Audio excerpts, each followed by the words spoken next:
কেউ ফিরে যায় বিষণ্ণ হতাশায়, অথচ প্রতীক্ষায় শিশিরের ঢেউ নেমে এলে কেউ নিজেকেই আমরা বুঝি না।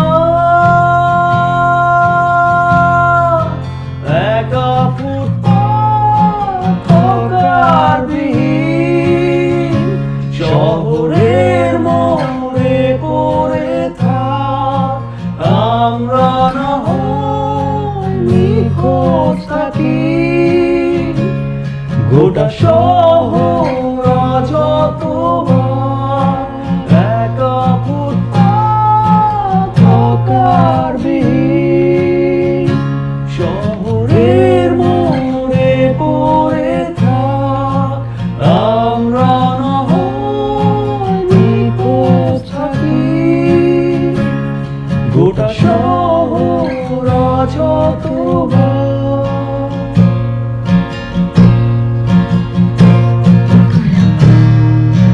কেউ কেঁদে যায় নীরবে নিরাশায়, অথচ কত বোবা চিৎকার শূন্য আধার লুকোনো হয়ে ওঠে না। যেখানে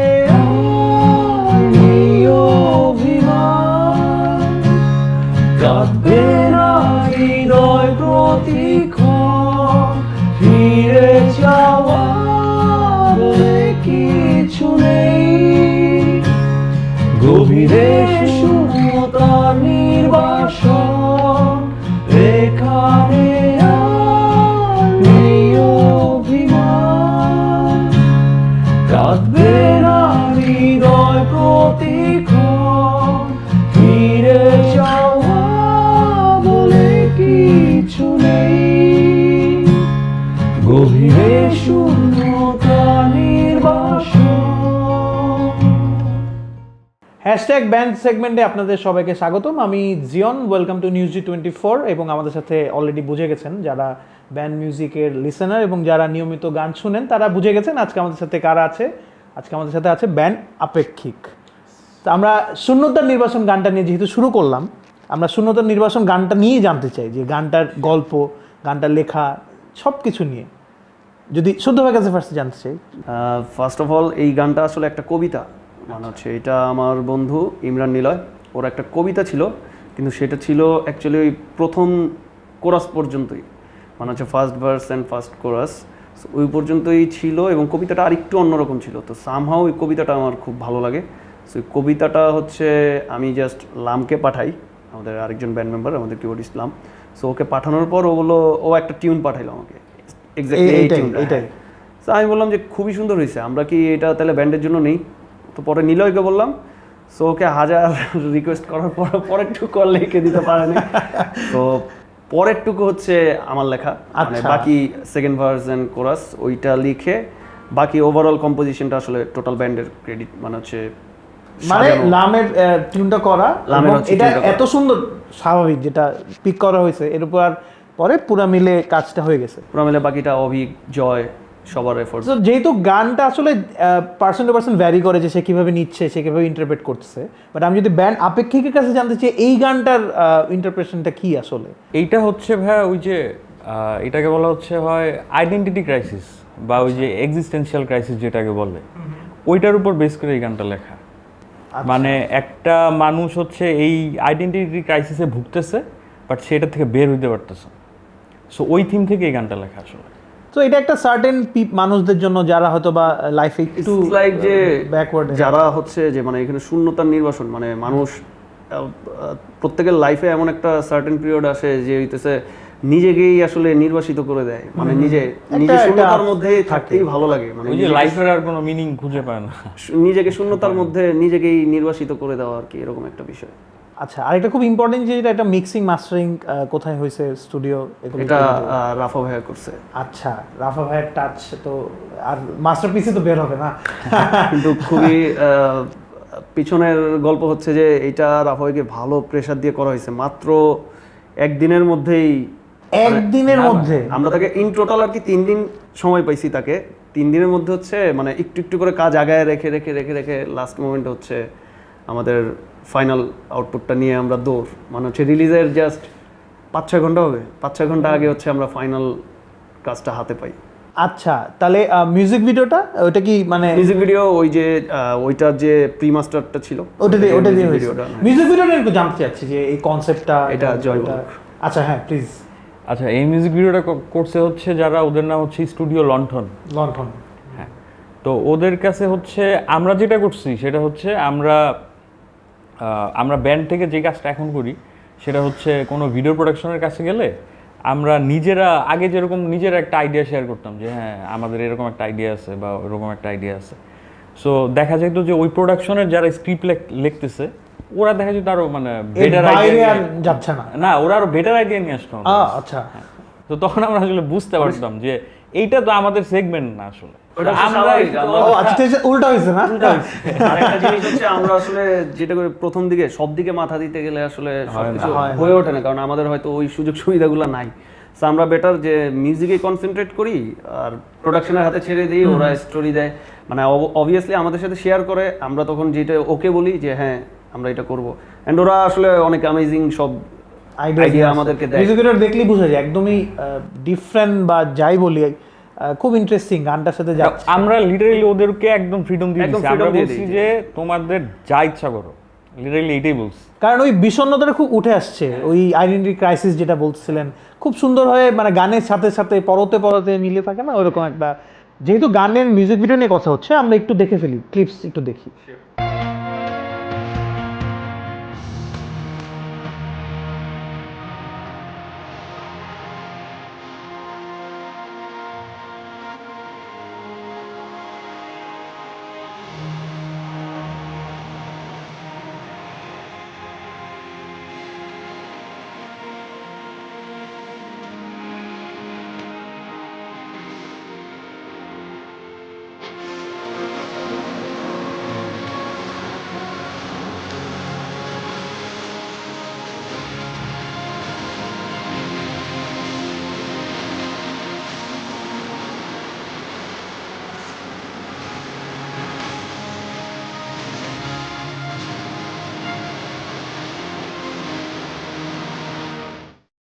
তো যেহেতু গানটা নিয়ে কথা হচ্ছে, গানটা তৈরিতে তো আসলে ব্যান্ড মেম্বারই থাকে, বাট এর পাশাপাশি অনেক হেল্পিং হ্যান্ডস বা কিছু থাকে যাদের সাপোর্ট ছাড়া আসলে হয় না। এই সাপোর্টগুলো জানতে চাচ্ছি কারা কারা পিছনে ছিল। এই সাপোর্টগুলো অবভিয়াসলি যদি মিউজিকের কথা আসি, রাফা ভাইয়া তো অনেক বড় একটা হেল্প করছে। তো তাছাড়া এই গান বাদেও আমার মনে হয় ইন টোটাল বলাই ভালো যে আমরা আমাদের কিছু বড় ভাইদের হেল্প সবসময় পাইছি। লাইক লিঙ্কন দা আমাদের জন্য অনেক বড় একটা ইন্সপিরেশনের জায়গা। হ্যাঁ, লিঙ্কন দা সবসময় আপেক্ষিক একটা সাপোর্ট দিয়ে আসছে, যেভাবে পারছে যে এইটা না ওইটা করো বা এই জায়গায় যাও। লাইক একটা ছোটোখাটো স্পন্সরশিপও যদি দরকার হয় তো রেফার করছে যে এখান থেকে একটু দেখো খোঁজ নিয়ে। তারপর অবশ্যই আমাদের অ্যাকোস্টিকার কথা বলতে হবে। অ্যাকোস্টিকার টুটুল দা আমাদের 2টা গানে বেশ অনেক হেল্প করেছে। তারপর মজার বিষয় হচ্ছে একটা, আপনারা আমাদের স্মৃতিদাহ গানটা দেখলে দেখবেন যে একটা গিটার আগুনে পুড়তেছে। সো এটা অ্যাকোস্টিকার গিটার। সো টুটুল দা বলতেছে তোরা করবিটা কি? আচ্ছা এই গল্পটা আমরা পরে আসবো। আচ্ছা, এটা এই okay, গল্পটা বাহিন্ড পরে দ্য আসবো। সিন আরেকজন লোকের কথা না বললেই না, বাট উনি বাহিন্ড দ্য সিন অল টাইম আমাদের হেল্প করে আসছে, সেই তারেক ভাই। First to last. উনি হচ্ছে, ওনার নাম হচ্ছে তারেক ভাই। তারেক ভাই। আমি ওনার কথায় লাস্টে সবসময় আসতাম, কারণ এই মানুষটা হচ্ছে মানে এত মিউজিক ক্রেজি, মানে মিউজিক ক্রেজি লাভার। হ্যাঁ, তো হচ্ছে উনি সামহাও আমাদের ব্যান্ডকে সেই শুরু থেকে শেষ মানে এমনভাবে সাপোর্ট করছে যে মানে আমরা আসলে ওনাকে ব্যান্ডের বাইরের কেউ ভাবি না। মানে ইটস লাইক ব্যান্ড মেম্বার, মানে সবসময় খোঁজ খবর রাখে। এর চেয়ে বেশি কিছু আসলে আর বলতে চাচ্ছি না, কারণ এতটুকুই বলতে চাই যে তারেক ভাইকে আসলে আমরা অত্যন্ত ভালোবাসি এবং তারেক ভাইয়ের সাপোর্ট আমাদের জন্য অনেক বড় একটা আশীর্বাদ। যাক, thank you by the way, ভাই। আর হচ্ছে প্রোডাকশনের কথা বলতে হয় আমাদের লন্ঠন প্রোডাকশন থেকে পৃথিবী, তারপর হচ্ছে অর্ক, ইফতার, সাব্বি আমি ওর নামটা গুলাই ফেলি। So shout out to everyone যারা হেল্প করেছে এবং যাদের জন্য আপেক্ষিক ব্যান্ড এত সুন্দর সুন্দর গান দিতে পারতেছে। আচ্ছা, আরেকটা জিনিস সেটা হলো যে একটা ব্যান্ড যখন ফর্ম হয় তখন তো স্বাভাবিকভাবে গান দিচ্ছে, এন্টারটেইন করছে মানুষদের, বাট কিছু গান ক্লিক আমি বলবো না, বলবো যে মানুষকে একটু ব্যান্ডটার কাছে নিয়ে যায়। শূন্যতা নির্বাসন সেরকম একটা গান ছিল যেটা থ্রু মানুষজন আপেক্ষিকের আরেকটু কাছে চলে আসছে। তো রিয়াকশনসগুলোর ব্যাপারটাই জানবো, রিয়াকশনস কেমন ছিল রিলিজের পরে? আর রিলিজের পরে ইনস্ট্যান্ট রিয়াকশন মোটামুটি বলা যায়, কিন্তু এখন রিসেন্টলি খুব হিউজ একটা পাচ্ছি। আর এই রিয়াকশনগুলো ম্যাক্সিমাম পাই আসলে ফেসবুকে, মানে সোশ্যাল মিডিয়াতে, প্লাস ইনবক্সে অনেকে নক দেয় অনেক, হয়তো বা রাতের বেলা, যে ভাইয়া কেমন আছেন, ভাই আপনাদের এই গানটা খুব ভালো লাগতেছে। আচ্ছা, মজার কোনো এক্সপেরিয়েন্স আছে নাকি? হ্যাঁ, এই যে লাস্ট শো ছিল হচ্ছে আমাদের নোয়াখালীতে। আচ্ছা, হ্যাঁ, নোয়াখালীতে। তো আমরা তো ভাবছি যে নোয়াখালীতে আর কয়জন শুনছে আপেক্ষিক, বাট আমরা খুব অবাক হয়ে গেছি। আমরা যাওয়ার পরে দেখতেছি যে হ্যাঁ, আপেক্ষিকে টি শার্ট পরা মানুষজন আইসা বলছে ভাই আপনাদের শূন্যতা নির্বাসন শুনছি, এইটা শুনছি, ওইটা শুনছি। আমরা ওইখানে একটু অবাক হয়েছি যে ঢাকার মধ্যে তো পাওয়া যায়, বাট নোয়াখালীর মতো একটা জায়গায় এতগুলা মানে আমরা এক্সপেক্ট করি নাই। ইভেন এখন মনে হয় আমাদের পেজেও মানে রেগুলার বেসিসে নোয়াখালী থেকে মেসেজ আসে যে আমাদের ওয়েল উইশার বা আমাদের ব্যান্ডটাকে ভালোবাসে, এরকম আমরা অনেক মেসেজ পাই। আর আরও শূন্যতা নির্বাসন নিয়ে বলা যায় যে লাস্ট আমরা যে ঢাকা ইউনিভার্সিটিতে যে শোটা করলাম, ওইটাতে আসলে ক্রাউড থেকে সবাই চিল্লাচিল্লি করতেছিল যে শূন্যতার নির্বাসন শুনতে চাই। তো আনলাকিলি লাম ছিল না ওই শোটাতে, সো আমরা এটা করতে পারিনি। মানে এটাতে কিবোর্ড অনেক ভাইটাল একটা রোল। হ্যাঁ, ডেফিনেটলি এইজন্য ওই গানটা করাই হয় নাই। না, আরেকটা করা হয়েছে অন্য শোগুলোতে হয়েছে। না মানে আরেকটা লাস্ট টাইমে করতে হবে মনে হয়, এটার একটা অ্যাকোস্টিক ভার্সন ক্রাইসিসের সময়তে, নালে অডিয়েন্সকে তো মন খারাপ করা হবে। মানে এই গানটা দিয়ে তো আসলে খালি নোয়াখালীর একটা এক্সপেরিয়েন্স বলেন, আসলে তো পুরো বাংলাদেশ এবং অ্যাট সাম পয়েন্ট নিশ্চয়ই বাংলাদেশের বাইরের মানুষের কাছেও কিন্তু গানটা পৌঁছে গেছে। অল্প স্বল্প কিছু রেসপন্স পাই, দেশের বাইরে থেকেও পাই। লাইক এটা হইতে পারে যে আমাদের কিছু মানে আমার কাজিনরা আছে, আমার ব্যান্ডমেটসদের কাজিনরা আছে, বন্ধুরা আছে, তো ওরাও ওদের সাথে যারা থাকে ওরাও শুনে।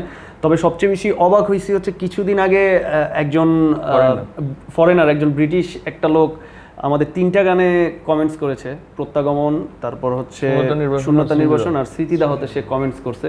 তার কমেন্টসটা এখনো আছে। তার কমেন্টটা ছিল এরকম যে আমি আসলে এখানে কি বলতেছে গানে এটা বুঝতে পারতেছি না, বাট মিউজিক্যালি এটা অনেক রিচ। মজার ব্যাপারটা হচ্ছে কি, উনি মিউজিকটা শুনে বুঝা ফেলছে যে থিমটা কি। আচ্ছা, এবং সে ওটা লিখে দিছে এবং আমরা দেখছি ওইটাই, হ্যাঁ ওইটাই লিখছে যে মানে ইফ আই এম রং, মানে প্লিজ পার্ডন মি, মানে এই টাইপের একটা মেসেজ সে দিছে যে আমি ভুলও হইতে পারি, বাট আমার কাছে মিউজিকটা মনে হচ্ছে মানে স্লোলি ইন্টারন্যাশনালি আমরা যাচ্ছি।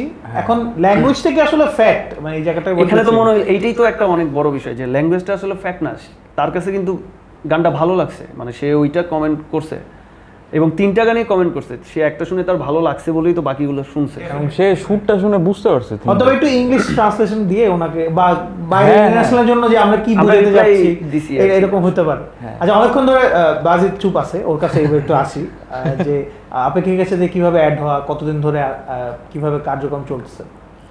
শুদ্ধ ভাইয়ের সাথে তো আমার একদম ছোট থেকে বড় হওয়া, একই স্কুলে একই কলেজে। ভাই যখন কলেজে তখন আমি স্কুলে, তারপর কি সেম কলেজই নাকি? হ্যাঁ, আমরা মুন্সি আব্দুল সিনিয়র ব্যাচ, আচ্ছা, আমরা ছিলাম সবচেয়ে জুনিয়র ব্যাচ।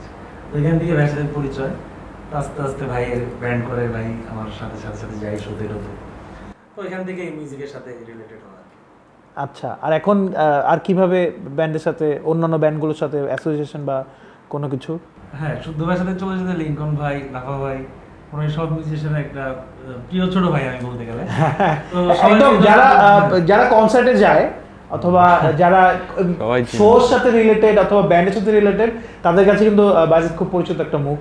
সবাই দেখে ব্যাকস্টেজে খুব অ্যাক্টিভলি কাজ করছে বা দাঁড়ানো একটা জায়গায় সবকিছু দেখছে। গুটি কয়েকজনের মধ্যে বাজিদ।